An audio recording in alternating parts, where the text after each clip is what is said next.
hi-fi enthusiasts often brag about their home audio systems to each other. Sit down and listen. What do you think? Not bad, huh? See what my tube amp sounds like on my new anti-vibration stands. You hear that? What do you think of my new phono stage? It's great, isn't it? By the way, I've also recently bought a mains power conditioner. And so on and so forth. It's better to keep silent about speakers in general. Here the level of boasting and confidence in one's choice sometimes goes beyond the limits of decency. The tradition of boasting about hi-fi appeared a long time ago. So long ago that it is hard to believe. It all started in the post-war years in the USA. At that time, the first large home audio systems began to appear in American households. These were no longer gramophones, payphones, or phonographs with poor sound quality. They were quite serious devices with very decent playback quality. The emergence of full-fledged stereo systems for home use is connected with the rapid growth of popularity of suburban property in the USA after the Second World War. When Americans began to leave the cities for suburban communities with private homes, they needed entertainment that would replace evening trips to theaters, restaurants, cinemas, and music halls. A small home orchestra in a beautiful wooden console is almost the perfect solution. And showing off their home orchestra in the living room has become for most people not just a desire to surprise, but a way to assert their importance and prove their status as well. Home audio systems have led to a complete rethinking of living spaces. Manufacturers, retailers, audiophiles, and ordinary customers were looking for solutions that offered not only high sound quality, but also met aesthetic expectations. The appearance of home music devices became a reflection of their owner's wealth, which directly echoed the social concepts of the middle class, home ownership, and the image of the successful man.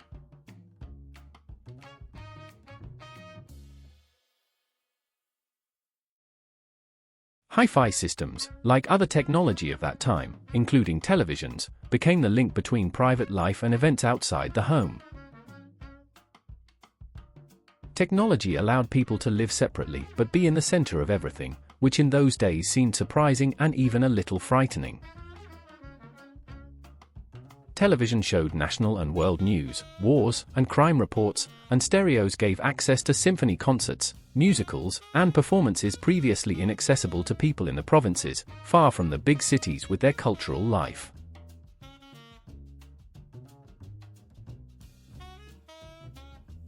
Home stereos radically changed the approach to listening to music. Radio, which appeared earlier, did not allow to choose content, and the sound left much to be desired. With the advent of hi-fi and stereo recordings, listeners were able to enjoy music in high quality, as many times as they wanted. This became a substitute for live performances, opening up access to a multitude of music genres and artists. Classical music, jazz, children's songs, plays, country music, and even hymns. All became available at any time and with good live sound. By the way, the naturalness of the sound was one of the central points of discussion about hi-fi systems already in those years. In 1954, House and Home magazine reported that approximately 500,000 Americans became home stereo owners in 1 year alone.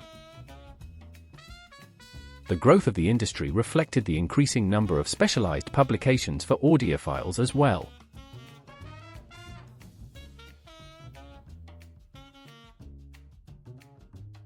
Although stereo technology had been around since the 30s, the first commercial recordings were not released until February 1954.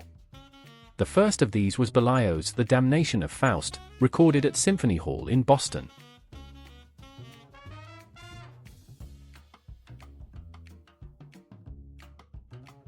By the end of the 50s, stereo sound began to gain popularity.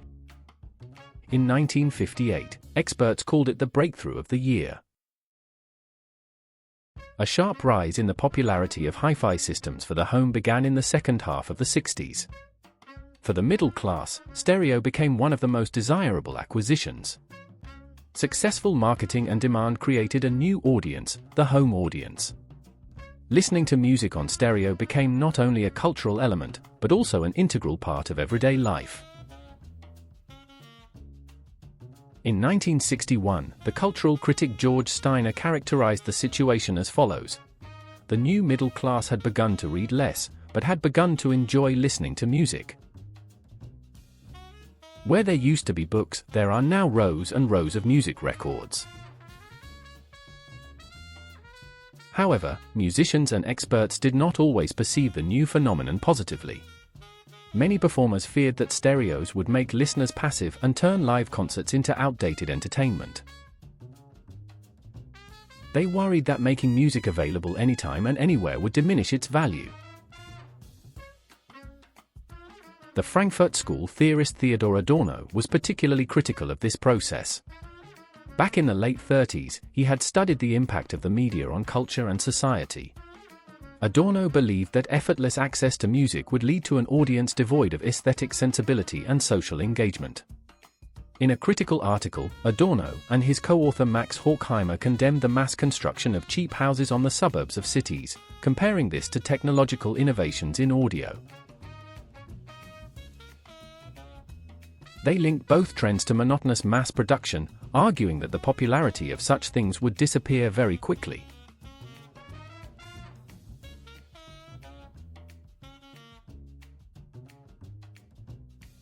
Adorno overgeneralized and thought in stereotypical terms.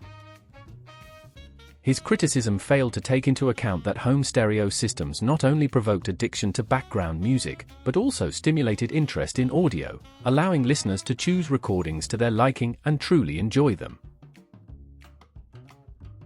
Over time it became clear that mass construction did not make life monotonous, and the popularization of hi-fi did not lead to the formation of uniform tastes.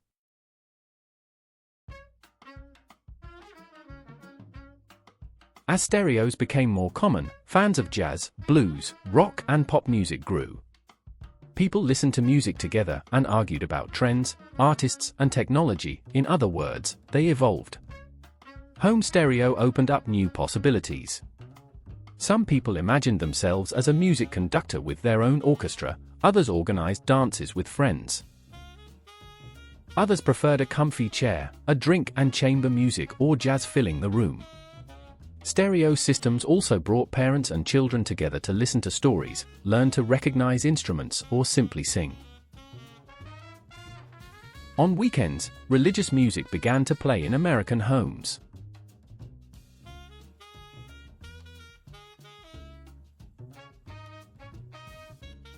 In the 1970s, British writer and cultural critic Raymond Williams produced numerous publications in which he argued that stereo and television had created a new age of man, a life on the move without leaving home. Williams was ambivalent about this phenomenon. In the writer's opinion, the emergence of new technologies sometimes had a devastating effect on families, which became dependent on outside information. However, at the same time, as the historian Jonathan Stern believed, society was able to develop aesthetic taste and learn to listen to music intelligently. According to Stern, this development became a symbol of the era and emphasized the role of the middle class as the bearer of new cultural values. Representatives of this new age of sound created spaces specifically designed for listening to music. Living rooms were no longer just places for family gatherings, reading, or watching television. They were being transformed into listening rooms prepared for sound. Equipment owners also proudly demonstrated their ability to properly set up their equipment. It's worth saying that this is something that knowledgeable audiophiles are proud of to this day. As the industry evolved, there emerged a need to change the approach to home design. Sound became not just an element but an important component of architectural design. Increasing sound insulation, especially for homes with open floor plans, became a major concern.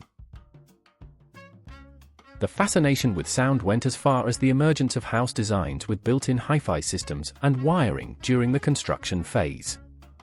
Modern installation speakers and components owe their existence to those times and those people.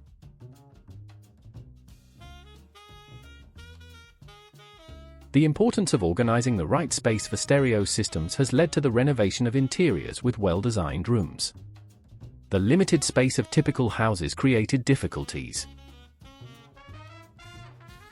Families needed new ways to install stereos while maintaining space. Sound insulation was also required for those who wanted silence and privacy, and audiophiles cared about sound with its so-called stereo stage.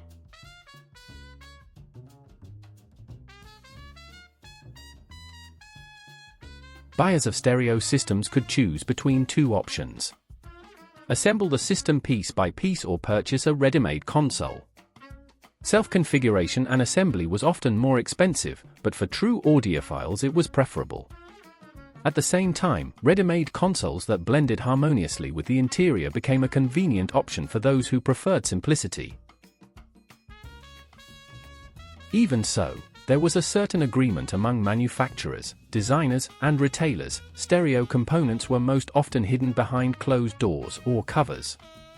This was necessary to reinforce the cultural level of the owner, who could open the console doors and show the components to the guests, producing the desired impression.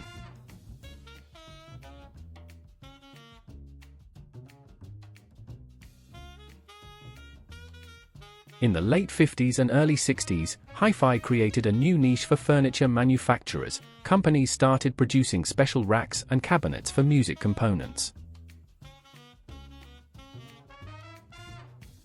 Design magazines promoted the idea of using cabinet furniture for stereo equipment. Stereo Magazine in 1961 recommended for placement options: in-wall installation, installation in a special cabinet, ready-made console, or freestanding. The most favored option in those years was a hidden built-in system that did not compromise the integrity of the room.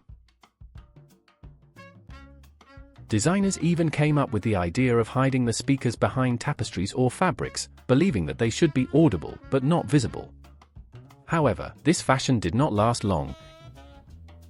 In the early 70s, the joint efforts of audiophile magazines and manufacturers of equipment managed to convince consumers that the aesthetics of components is interesting and important in itself.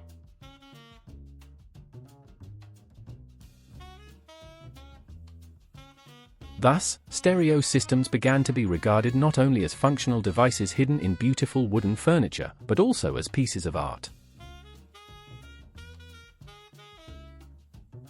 Equipment that glistened under the light of a lamps, spun records, and measured volume with indicators became part of the interior, which was pleasing not only to the ear, but also to the eye. It was the beginning of the next great era in the world of audio. And the story about this era will be the topic for another video. And this video, in which we remembered how stereo became a part of life in post-war America, has come to an end. As always, I hope you found it interesting. Subscribe and give it a like. Until the next video.